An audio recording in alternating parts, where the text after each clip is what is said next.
In September of 2006, a group of people from all parts of Advocates came together to set down a statement of our values and how we work.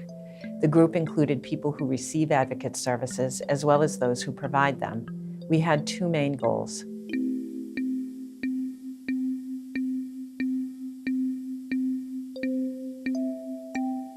The first was to teach new staff how we work and why we work in the ways that we do. Secondly, and more importantly, we wanted to empower the individuals who receive Advocate services to hold all staff accountable to these values. We see this as a living philosophy that will grow and change over time and that reflects who we are today as well as who we aspire to become. We call this philosophy the Advocate's Way.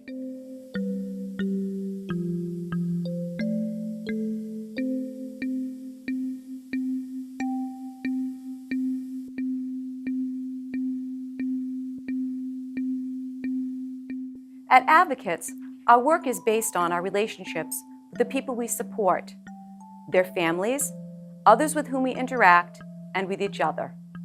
We want all of our relationships to be authentic, respectful, and caring. Our motto is first we listen.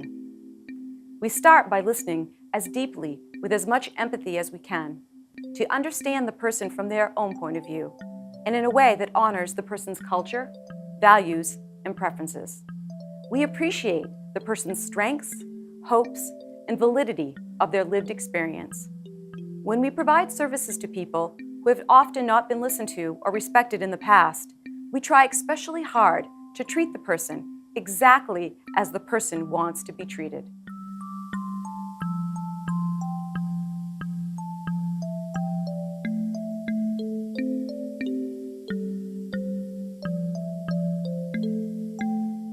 If circumstances prevent us from treating the person exactly as the person prefers, which does occur at times in our work, we always treat the person with deep respect. We still try to give the person as many options and choices as possible. In these circumstances, we may be guided by the idea that we try to provide the same care to the person as we'd want for ourselves or for someone we deeply love. To help us remember these ideas, we wrote The Advocate's Way. The Advocate's Way is based on the idea that all of us are unique individuals with great potential for good health, well-being, and fulfillment.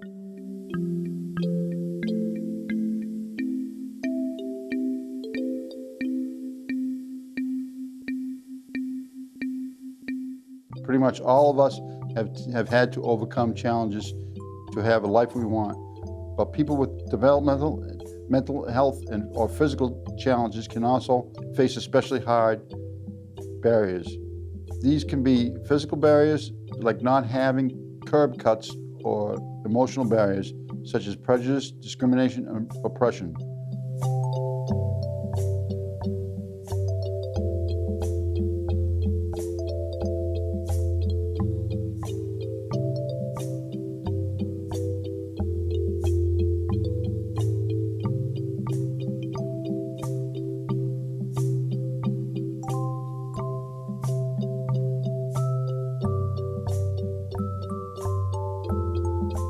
Because community barriers are sometimes the greatest obstacles to a fulfilling life, we believe in inspiring our communities to make whatever changes are needed to be open and accessible to everyone.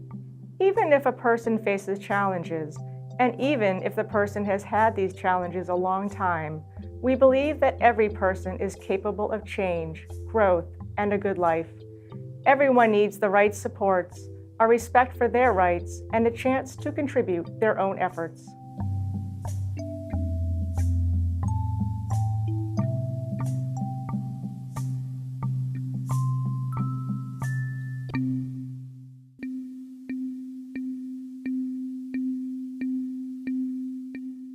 We believe that the voice of the person we support is the most crucial ingredient in the success of our work. We have to be able to understand the person's own point of view, even when a person has difficulty expressing his or her perspective, or communicates in ways other than language. We We work to understand with both an open heart and an open mind. We want to appreciate the uniqueness of the other person, to enjoy the experience of getting to know that person, and to be open to being changed by them. It is important that we connect to what people do not say, as well as what they do say. We try to feel the music, as well as understand the words when we engage with others. When people may have experienced disempowerment, prejudice, stigma, or other oppression, we pay close attention for signs of hope, preferences, wishes, or fears that may be felt but not spoken.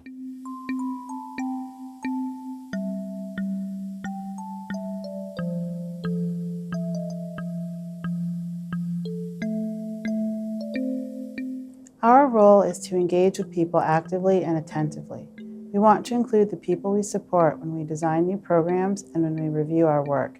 The experience of the people who use our services is our measure for success. We strive to build relationships in which the person we support feels understood, is respected as an expert about her or his own life, and take a leading role in all decision-making that could affect that person's life. We see the person we serve as a guide, whose experience and point of view are unique and essential to our mutual success. When a person's expertise about her or his own life is combined with our knowledge and resources in an atmosphere of hope, collaboration, and mutual respect, truly wonderful things can happen.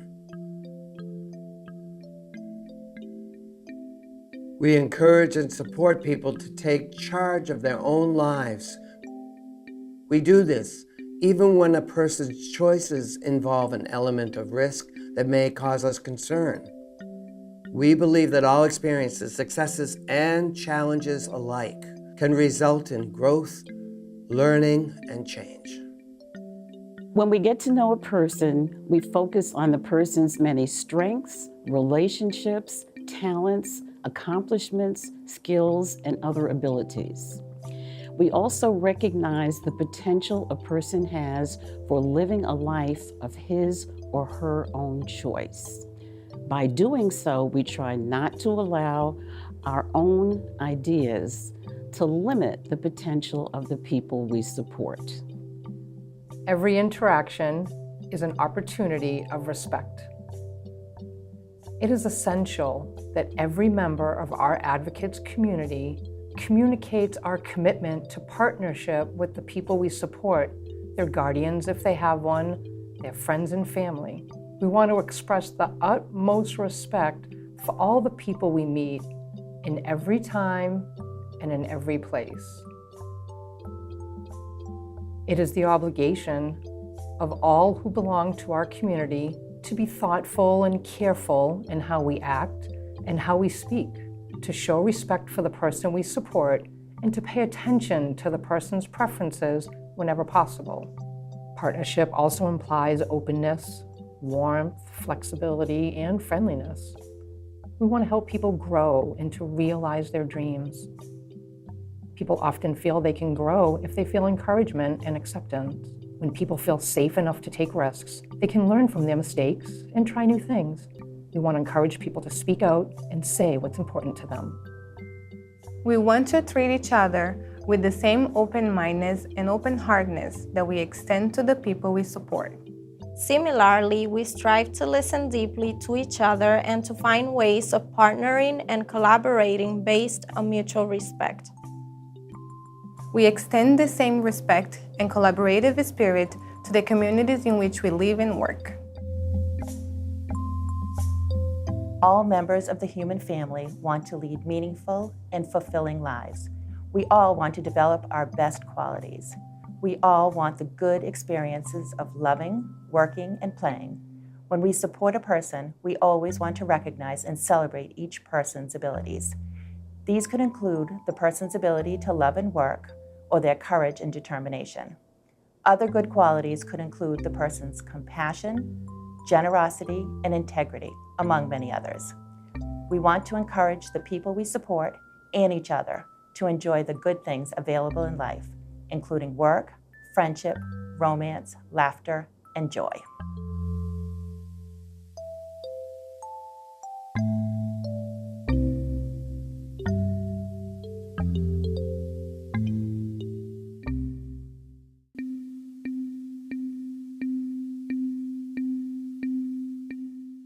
Unfortunately, many people we support have been rejected by society, had their rights violated, and have not been treated fairly by people in positions of power. For that reason, we have to build a relationship with the people we support as true partners and experts in their own lives.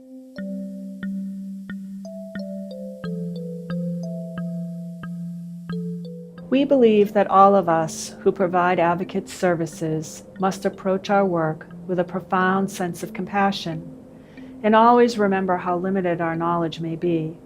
We must keep in mind that no one, no matter how experienced, wise, or well-meaning, can fully understand another person's experience.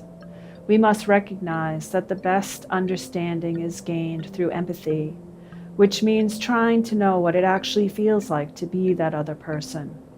We must always try to look past our own ideas about the other person, to see the real other person with whom we are in a relationship. We have to be willing to face up to mistakes and know how to sincerely apologize. Sometimes we treat people in ways they don't like or want, but we feel we have to act for their well-being or safety. For example, in a psychiatric crisis, we may commit a person to a hospital against his or her will.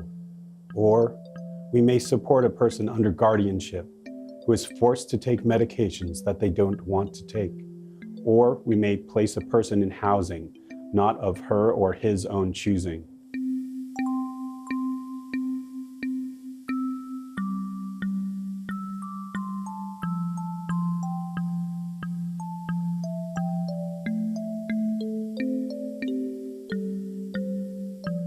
In situations like these, we must be open about the loss of persons' rights while trying to honor the person's dignity. We must keep in mind that any idea, request, or choice the person expresses is worthy of respect, even when we do not agree or cannot do as the person wishes. We must support her or him to make as many real choices as possible. Sometimes a person we serve appears to be having great difficulty, and we worry that the person may be in danger unless we do something. We must be very careful in these instances to balance our respect for the person's human rights and dignity with a commitment to remain involved and to fulfill our professional and ethical obligations. We want to have dialogue about our concerns with the person we support. In these difficult situations, we seek support and consultation for ourselves. We try to find a balance between maintaining respect for the person's rights, but not neglecting the person's well-being. Sometimes a person's guardian restricts the person's freedoms or doesn't allow the person to make her or his own choices. Sometimes we may also underestimate a person's abilities and restrict them. We must make every effort to look at these situations through the person's own eyes.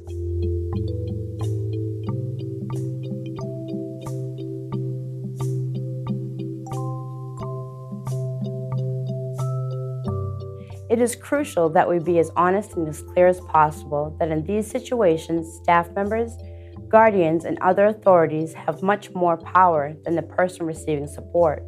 We should do whatever we can to prevent harm from this difference in power. We understand that we need to be careful about how we speak about the people we support and how we speak to people directly. We want to use words that convey respect. We need to remember that language can be hurtful. It can be demeaning and disempowering, even when the person who is speaking doesn't intend to be hurtful. Slang terms for people or groups, as well as clinical terms, can be deeply hurtful, especially in the fields of mental health and developmental services.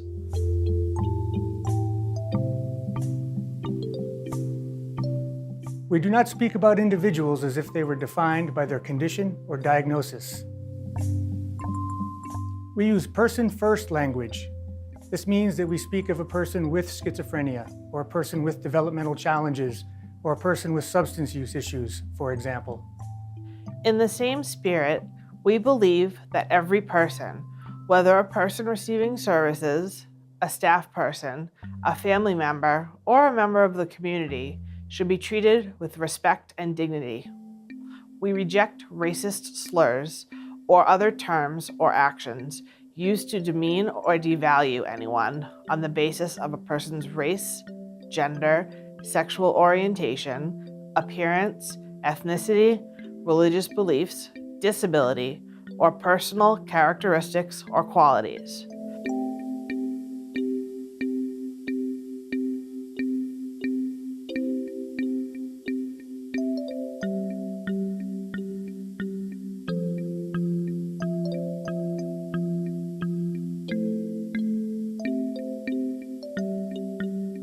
When such abuse occurs, we support the person experiencing the abuse.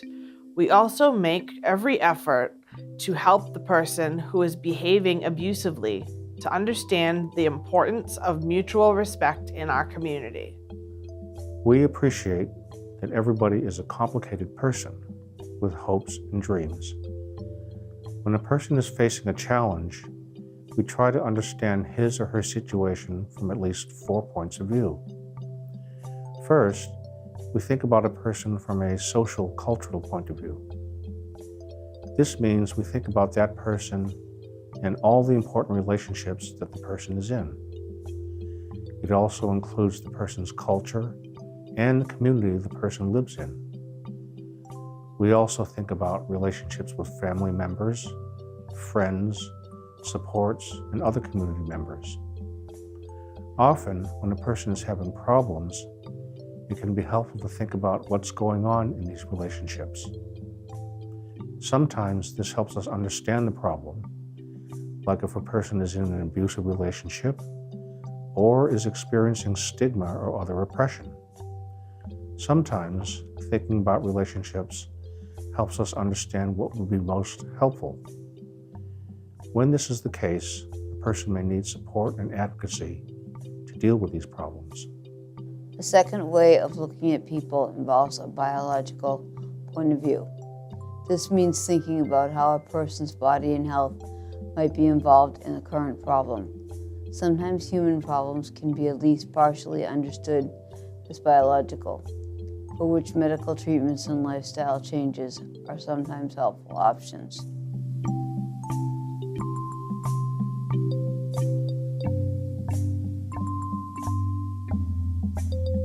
The third point of view from which we try to understand people is psychological. This means that sometimes problems from the past make a person suffer if they're not dealt with. An example may be someone who was badly hurt as a child, or someone whose beloved family member died and they were not able to grieve. There are many sorts of dramas that leave emotional scars. Those are the sorts of problems that sometimes can be helped when counseling and understanding from professionals, peers, and other support. Finally, we approach people from a spiritual point of view. We know that we all need to find meaning in our lives and that sometimes people have difficulty because of issues in their spiritual lives. When that happens, it is sometimes helpful to reconnect with a spiritual or religious community or to find other spiritual resources. When we think about a person this way, we are trying to understand the whole person. When we share our ideas about these 4 points of view with the person we support, it often helps us find a deep understanding of who the person is, what the best options are, and how we might best work together. We also have to be careful not to put too much emphasis on any one model of understanding a person. After all, everyone is a complicated human being.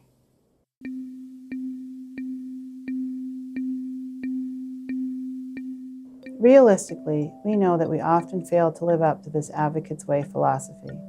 All of us often fall short of the mark. We do not always treat the people we support as equals in every regard. We do not always use our power wisely or carefully. We sometimes use our power in relationships in a way that actually hurts the person we are here to support. Again, we have to be willing to face up to mistakes and know how to sincerely apologize. We have to remember, too, that the staff of advocates often face great difficulties in doing their work. Staff have a great burden of paperwork, not enough resources, competing needs, low pay for their hard work, and sometimes anger in the community. Advocate staff need and deserve support and encouragement to practice the Advocate's Way day in and day out. We promise to be open in every interaction and to consider how we may be missing the mark. We promise to behave in a way that is consistent with this Advocate's Way philosophy. We promise to remain open always to being taught by and changed by the people we support.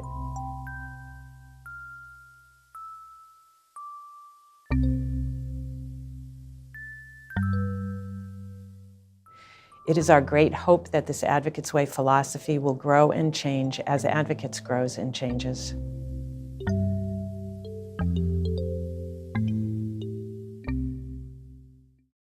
My name is Bill Taylor. I have had the honor to be Advocate's President and Chief Executive Officer for the past 28 years. Advocate's mission is to help people achieve their hopes and dreams within the fabric of their communities. We partner with people with disabilities, elders, and those with other challenges to overcome personal obstacles and societal barriers so that they can obtain and keep homes, engage in work and other meaningful activity, and sustain satisfying relationships. We work to inspire communities to create opportunities for contribution and participation by all. We at Advocates take great pride in our mission and our work. I think this film captures the very best that we strive to be every day. Although we may frequently fall short, we clearly know our goals. We know the standards of service to which we always aspire. Thank you for taking the time to watch this film. We invite you to hold our feet to the fire whenever we stray from these standards. We hope that you understood from this film our firm and resolute commitment to always behave in the Advocate's Way. Thank you very much.